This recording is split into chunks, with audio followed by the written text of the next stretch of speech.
మహాదేవుడు మన రక్షకుడు, అద్వితీయుడు, అతి కాంక్షణీయుడు, ధవళవర్ణుడు, రత్నవర్ణుడు, 10,000 మంది పురుషులలో గుర్తింపదగినటువంటి ఒకే దేవుడైన ప్రభు అయిన యేసుక్రీస్తు నామములో మీ అందరికీ నా ప్రత్యేకమైన వందనాలు.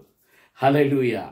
దేవుని మహాకృపను బట్టి, ఆయన దయను బట్టి మరొక వర్తమానాన్ని మీ దగ్గరికి తీసుకురావడానికి దేవుడు నాకు ఇచ్చిన అద్భుతమైన అవకాశమును బట్టి నేను దేవుడిని స్తుతిస్తున్నాను. ప్రియులారా, ప్రతిరోజు ఈ వర్తమానాలు మీకోసం అందించడం జరుగుతూ ఉంది. ఎందుకంటే ఈ కడవరి దినాల్లో వాక్యము చాలా అవసరం. దేవునికి స్తోత్రము కలుగునుగాక.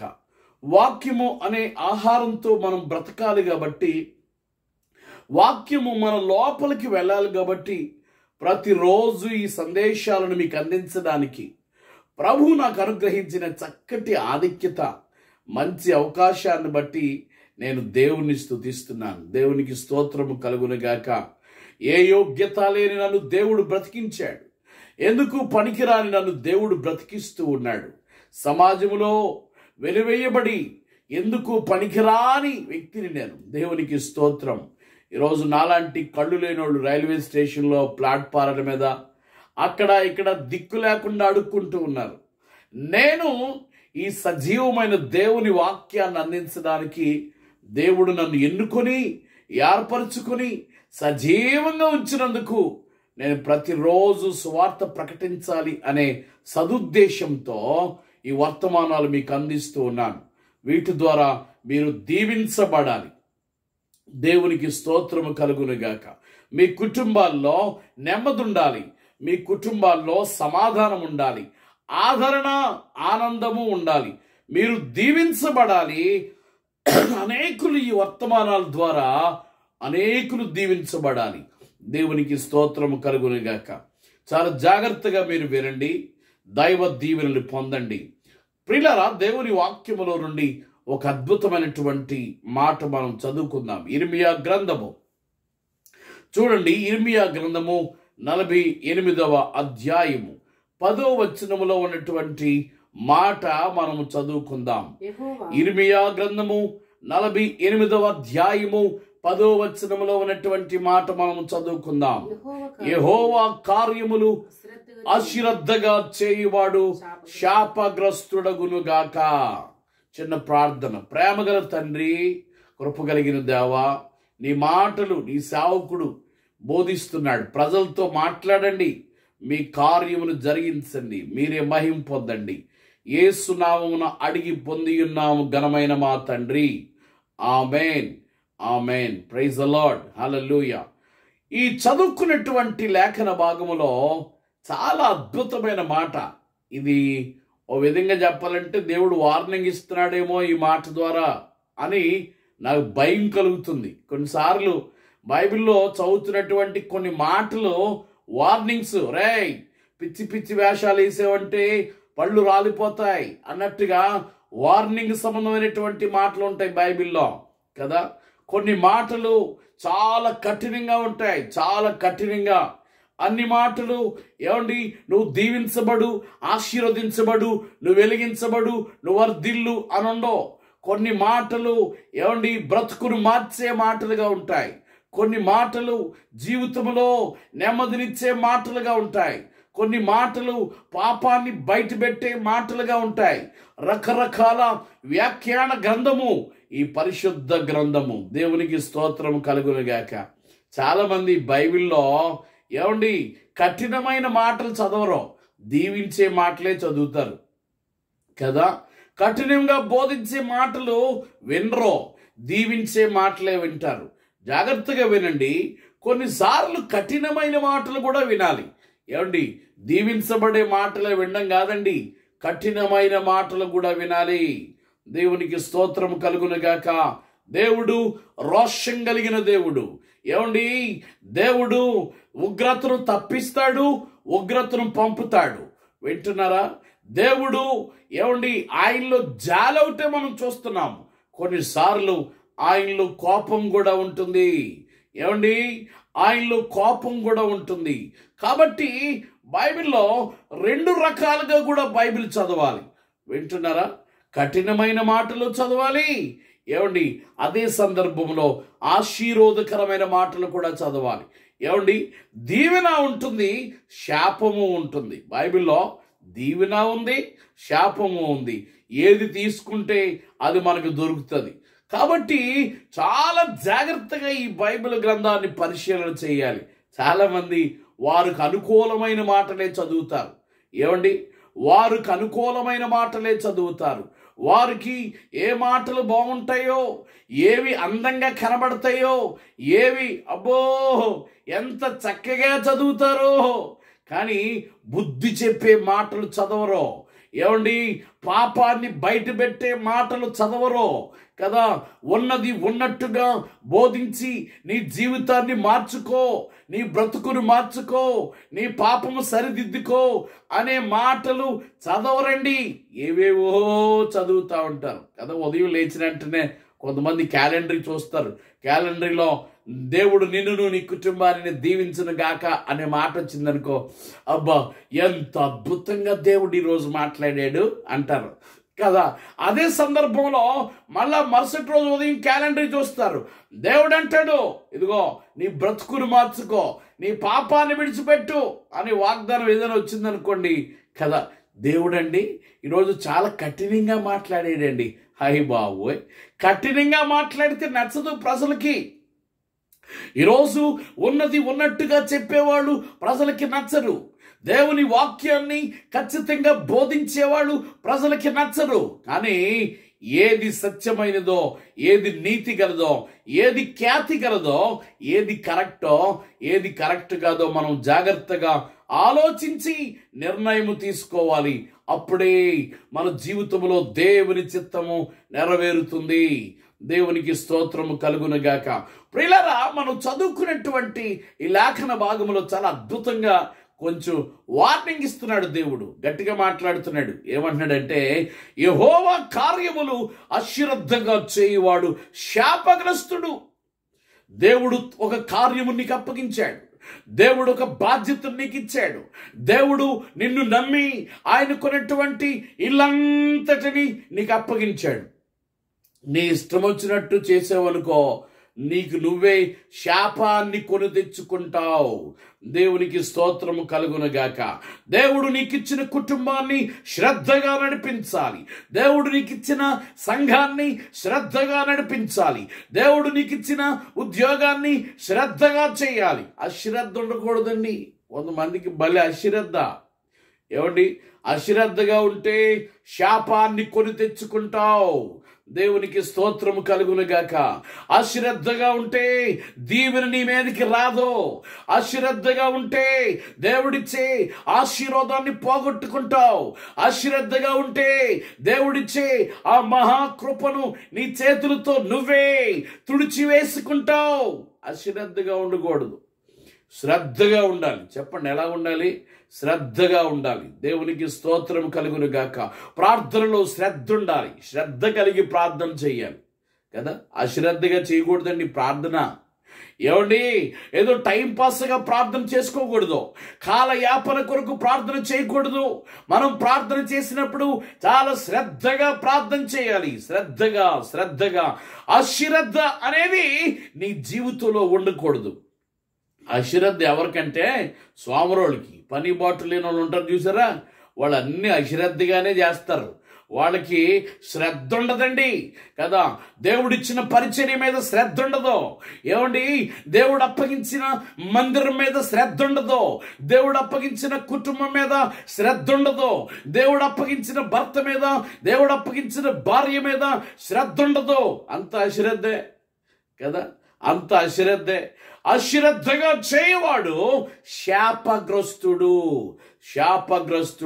కొంతమందికి మనకి దేవుడు అప్పగించిన దాని మీద శ్రద్ధ ఉండదు, కానీ ఇతరుల మీద ఎంత శ్రద్ధ చూపుతారో. హై బావులాలోయ్, ఎంతో శ్రద్ధ. అబ్బబ్బబ్బబ్బా, శ్రద్ధ. వాళ్ళకి ముందే వీళ్ళు ఆలోచన చేస్తూ ఉంటారు. ఏమండి, వాళ్ళకి ఏం కావాలో వాళ్ళకి తెలుసు, కానీ వాళ్ళకంటే ముందు వీళ్ళే ఆలోచించేస్తారు. నువ్వు ఇతరుల మీద శ్రద్ధ చూపించడం కాదు, అసలు దేవుడు నీకు అప్పగించిన దాని మీద నువ్వు శ్రద్ధ కలిగి ఉన్నావా లేదా? అదొక పెద్ద ప్రశ్న. దేవునికి స్తోత్రము కలుగునుగాక. దేవుడు ఒక మందిరాన్ని క్లీన్ చేసే అధికారం నీకు ఇచ్చాడు. అది నువ్వు శ్రద్ధగా చేస్తున్నావా లేదా? దేవుడు కొన్ని ఆత్మలను నేను సంపాదించమన్నాడు. అది నువ్వు శ్రద్ధగా చేయగలుగుతున్నావా లేదా? దేవుడు సువార్తను ప్రకటించమన్నాడు. నువ్వు శ్రద్ధగా చేస్తున్నావా లేదా? దేవుడు నీకు ఒక బాధ్యతను అప్పగించాడు. అది నువ్వు శ్రద్ధగా చేస్తున్నావా లేదా? నీ గురుని నువ్వు ఆలోచించాలి. ఇతరుల గురించి కదా, అసలు దేవుడు నీకేం అప్పగించాడు కదా. What is our responsibility? నీకు అప్పగించబడిన బాధ్యత ఏంటి కదా. నీ ఇతరుల గురించి పట్టించుకొని టైం వేస్ట్ చేసుకుంటే మరి దేవుడు నీకు అప్పగించింది నువ్వు ఇంకెప్పుడు చేస్తావు కదా. వయసు అయిపోయిన తర్వాత చేస్తావా? అందుకే బైబిల్ అంటుంది, దీపముండగానే ఇల్లు చక్కబెట్టుకో, దేవునికి స్తోత్రము కలుగునుగాక. వయసు ఉండగానే దేవుడు నీకు అప్పగించిన దాన్ని శ్రద్ధగా చేయి కదా. శరీరం బాగా పనిచేసినప్పుడే, ఏ అనారోగ్యము రాకముందే, ఏ షుగరు బీపీ రాకముందే దేవుడు నీకు అప్పగించిన పనిని నువ్వు శ్రద్ధగా చేయి. అశ్రద్ధ చేయకూడదు. నువ్వు అశ్రద్ధ చేయకూడదు, శ్రద్ధ ఉండాలండి కదా. చాలామందికి కుటుంబం మీద శ్రద్ధ ఉండదు. ఏమండి, పిల్లల మీద శ్రద్ధ ఉండదు కదా. పిల్లలు దేవుడిచ్చాడు కదా, వారిని శ్రద్ధగా పెంచాలి. ఇగో భార్యను దేవుడిచ్చాడు కదా, శ్రద్ధగా చూడాలి. భర్తను దేవుడిచ్చాడు కదా, శ్రద్ధగా చూడాలి. శ్రద్ధ లేకపోతే గెద్దలా తిరుగుతావు నువ్వు. శ్రద్ధ ఉండాలి నీకు కదా, శ్రద్ధ ఉండాలి. అనవసరమైన మనుషుల మీద ఉన్నంత శ్రద్ధ దేవుని మీద ఎందుకు ఉండట్లేదు నీకు?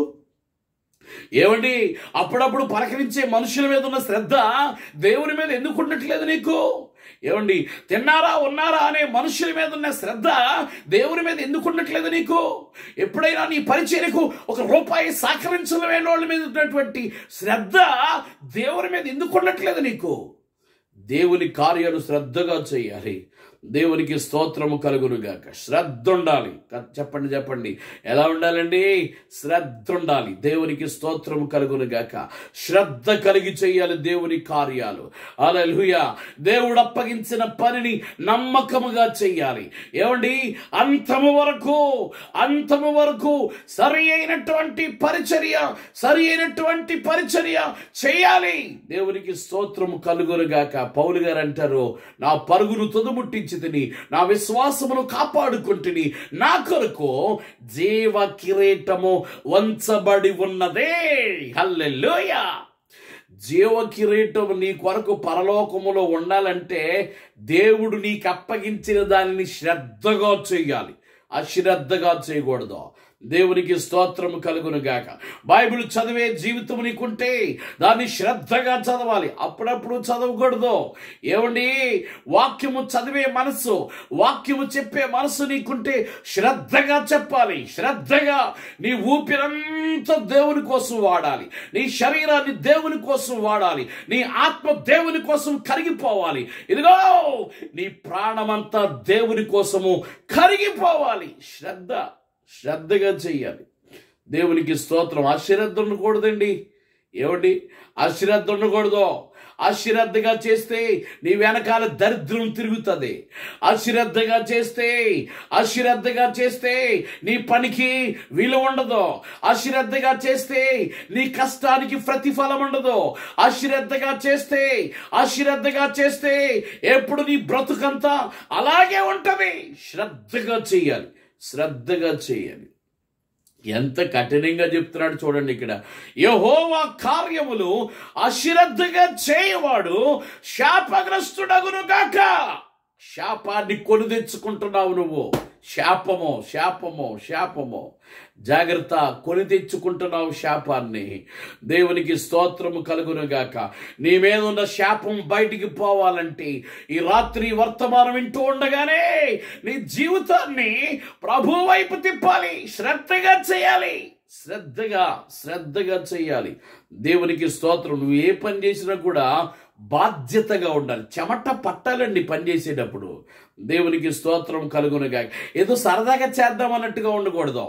ఏమండి, సరదాగా పాడదాం అన్నట్టుగా ఉండకూడదు. సరదాగా మాట్లాడదాం అన్నట్టుగా ఉండకూడదు. సరేలే చేద్దాం అన్నట్టుగా ఉండకూడదు. తర్వాత చూద్దాం అన్నట్టుగా ఉండకూడదు. అవును, దేవుడు నీకు అప్పగించింది గుండె మంటతో చేయి. దేవునికి స్తోత్రం కలుగును. మండిపోవాలండి, మండిపోవాలి. దేవునికి స్తోత్రం కలుగునుగాక. కరిగిపోవాలండి. దేవునికి స్తోత్రం. హల్లెలూయా. కరిగిపోవాలి, విరిగిపోవాలి, నలిగిపోవాలి. ఏమండి, రోషం కలిగి పనిచేయాలి, కష్టపడి పనిచేయాలి. చెమట పట్టినంతగా కష్టపడి దేవుని కోసం పనిచేయాలి. దేవునికి స్తోత్రం కలుగునుగాక. శ్రద్ధ, ఈ దేని గురించి మాట్లాడుతున్నాను ఈరోజు నేను. శ్రద్ధ. దేవునికి స్తోత్రం కలుగునుగాక. శ్రద్ధ లేకపోతే నీ అంత గెద్ద ఇంకెవడు లేడు. దేవునికి స్తోత్రం కలుగునుగాక. గెద్దకున్న అలవాటు ఏంటంటే, ఏమండి, గ్రద్దకున్న అలవాటు ఏంటో చెప్పనా? ఎక్కడ పీరుగులు ఉంటాయో అక్కడ గ్రద్దలు ఉంటాయి. ఆ చచ్చిన పీరుగుల మీద ఉన్నటువంటి ఆ మాంసాన్ని పొడుచుకుని తింటా ఉంటాయి. నీ బ్రతుకు కూడా గెద్దలాగా అయిపోద్ది కదా. నువ్వు దేవుని పని శ్రద్ధగా చేయకపోతే నీ బ్రతుకంతా గ్రద్దలా తిరుగుతావు. స్టాండర్డ్ ఉండదు నీకు కదా. స్టాండర్డ్ కనబడదు నీ జీవితంలో కదా. గ్రోత్ కనబడదు. దేవునికి స్తోత్రం కలుగునుగాక. గ్రోత్ కనబడకపోతే జీవితం అంతా గొయ్యే ఊబిలో బ్రతుకున్నట్టు బ్రతుకుతారు. గ్రోత్ ఉండదండి. కొంతమందికి గ్రోత్ ఉండదు. నేర్చుకో అంటే నేర్చుకుందాంలేండి, ఇంకా టైం ఉంది కదా. ఎప్పుడుంది టైం నీకు? ఈ రాత్రి దేవుడిని పిలిస్తే నీ బ్రతుకేంటి? దేవునికి స్తోత్రం కలుగునుగాక. పాడు అంటే పాడదాంలేండి, ఇంకా చాలా టైం ఉంది, పాడే టైము. ఈ రాత్రి దేవుడిని గొంతు తీసేస్తే ఏం చేయగలుగుతావు నువ్వు? గొంతుండగానే పాడు దేవుని కోసం. దేవునికి స్తోత్రం కలుగునుగాక. ఆరోగ్యం ఉండగానే దేవుని కొరకు కష్టపడు. హల్లెలూయా. ఆయుష్ ఉండగానే దేవుని కొరకు రోషంగా పనిచేయి. కాళ్ళు చేతులు అవయవాలన్నీ కరెక్ట్ గా ఉండగానే దేవుని కోసం మండు, ఇతరుల్ని మండించు. దేవునికి స్తోత్రం. చేద్దాంలేండి అంటే కుదరదు. హల్లెలూయా చెప్పండి. హల్లెలూయా. చేద్దాంలే అంటే కుదరదు. చెయ్యి, దేవుని కోసం చెయ్యి. దేవునికి స్తోత్రము కలుగునుగాక. ఏమండి, దేవుని పని కంటే దేన్ని ఎక్కువగా ప్రేమించుకు నువ్వు. దేవునికి స్తోత్రము కలుగునుగాక. దేవుడు నీకు పని ఇచ్చాడు. పని ఉన్నప్పుడే పని చేయి. పని లేనప్పుడు పని చేద్దాం అనుకున్నా కూడా పని నీకు దొరకదు. మంచం మీద ఉంటే ఇంకేం చేస్తావు?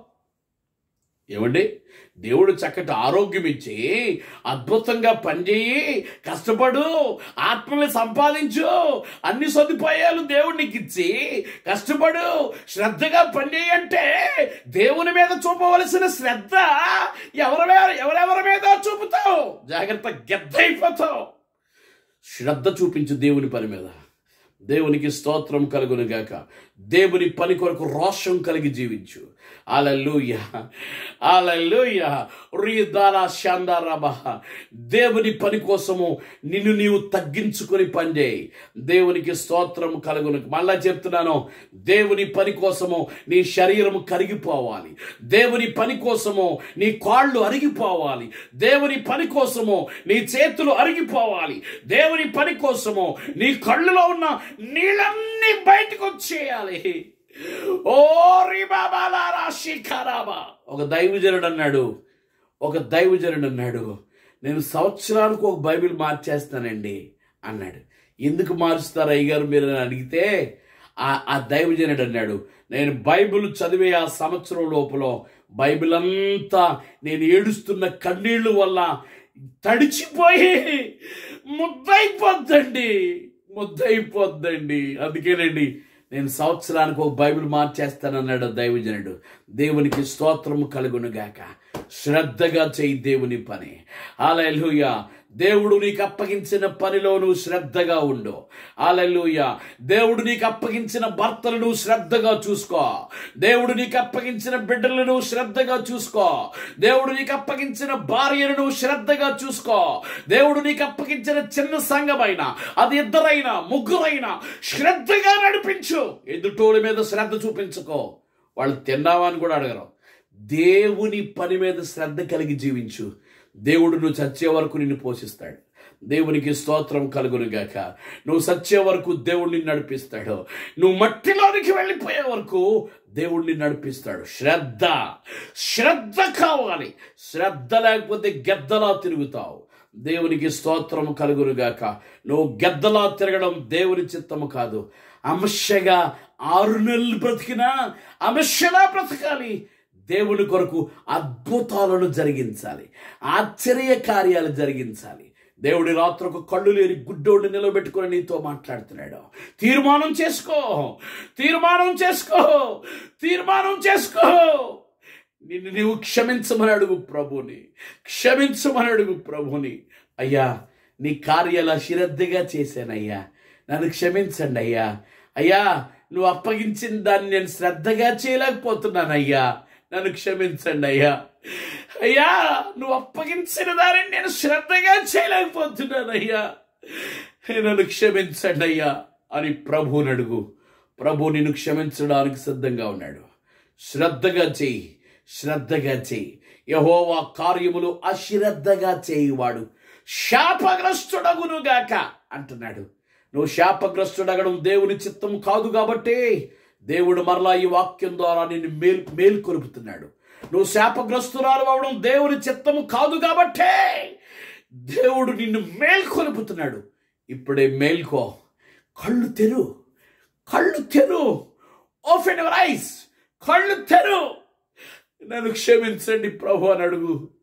నీ కార్యాలు శ్రద్ధగా చేశాను ప్రభువా, నీ కార్యాలు అశ్రద్ధగా చేశాను ప్రభువా. ఇక్కడి నుంచి నేను శ్రద్ధగా చేస్తానయ్యా. అశ్రద్ధగా చేసినందుకు క్షమించండి అయ్యా. శ్రద్ధగా చేసే కృప నాకు ఇవ్వండి అయ్యా అని ప్రభుని అడుగు.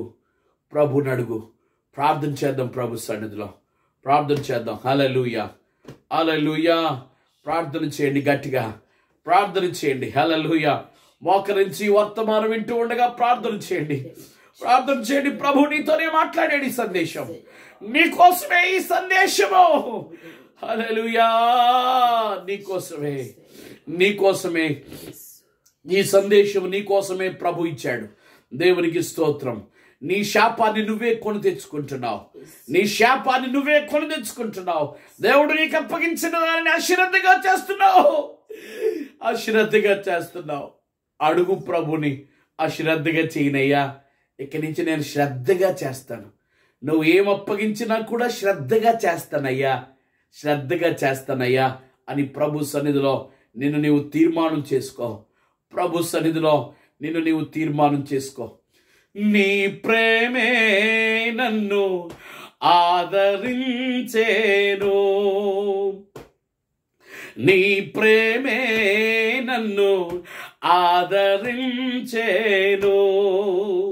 సమయోచితమైన నీ కృపయే నన్ను దాచి కాపాడేను. నీ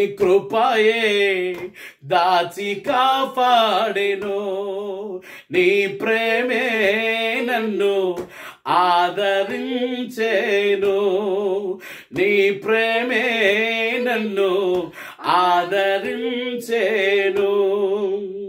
చీకటి కెరటాలలో కృంగిన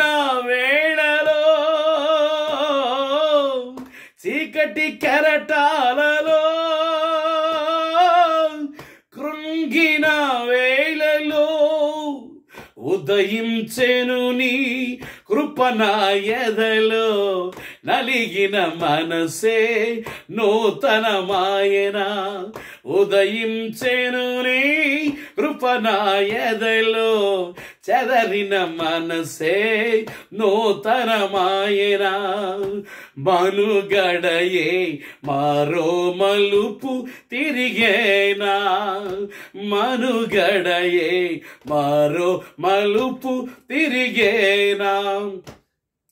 నీ ప్రేమే నన్ను ఆదరించేను.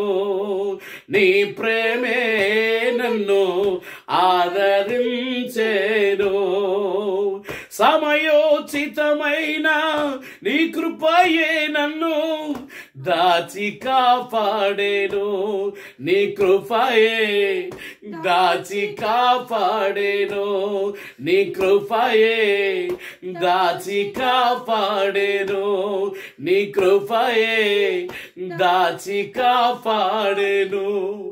దేవుని కృప నిన్ను దాచి కాపాడాలనుకుంటుంది. దేవుని ప్రేమ నిన్ను చేత్తో ఎత్తి పట్టుకోవాలనుకుంటుంది.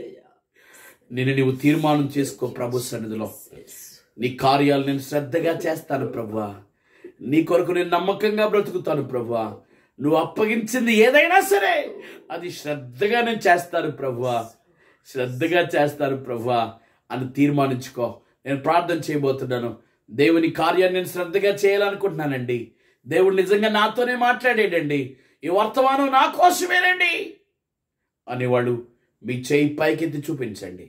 మీ చేయి నేను చూడలేను, కళ్ళు లేని గుడ్డోడిని. దేవుడు మీ చేతులు చూస్తున్నాడు. మీ శ్రద్ధను బట్టి మిమ్మల్ని దేవుడు ఆశీర్వదించబోతున్నాడు. మీకోసం నేను ప్రార్థన చేస్తాను. ప్రేమగల తండ్రి, కృప కలిగిన దేవా, నువ్వెంతైనా నమ్మదగిన దేవుడువు, నువ్వెంతైనా నమ్మదగిన దేవుడువు. ఈరోజు ఈ వర్తమానం ప్రజలకి దీవెనకరంగా మార్చండి, ఆశీర్వాదకరంగా మార్చండి. ఎవరైతే నీ కార్యాలు అశ్రద్ధగా చేస్తున్నారో వారిని క్షమించండి ప్రభువా. శ్రద్ధగా చేస్తానని చేతులు పైకెత్తున ప్రతి ఒక్కరిని దీవించండి, ఆశీర్వదించండి. నీ మహిమ కొరకు వాడుకోండి. ఇంతవరకు అశ్రద్ధగా చేసినందుకు క్షమించండి ప్రభువా. మీ నామానికి మహిమ తెచ్చుకోండి. కళ్ళు లేనోండి ప్రభువా, కళ్ళు లేనోండి ప్రభువా, నువ్వేం చెప్పమంటే అదే చెప్పాను. ఈ వర్తమానం ప్రజలకు దీవెనకరంగా, ప్రజలు నీకు ఆశీర్వాదకరంగా మార్చండి. మీ నామానికి మహిమ తెచ్చుకోండి. సమస్త మహిమ ఘనత ప్రభావం నీకు ఆరోపిస్తూ మా రక్షకుడైన యేసు నామమున అడిగి పొంది ఉన్నాము ఘనమైన మా తండ్రి, ఆమేన్. క్రీస్తునందు ప్రియ స్నేహితులారా, ఈ వర్తమానం మీరు వినండి, అనేకులకు వినిపింప చేయండి. మిమ్మలను మీ కుటుంబాలను సమృద్ధిగా దేవుడు దీవించును గాక. మీ అందరికీ వందనాలు. God bless you. Praise the Lord. Hallelujah.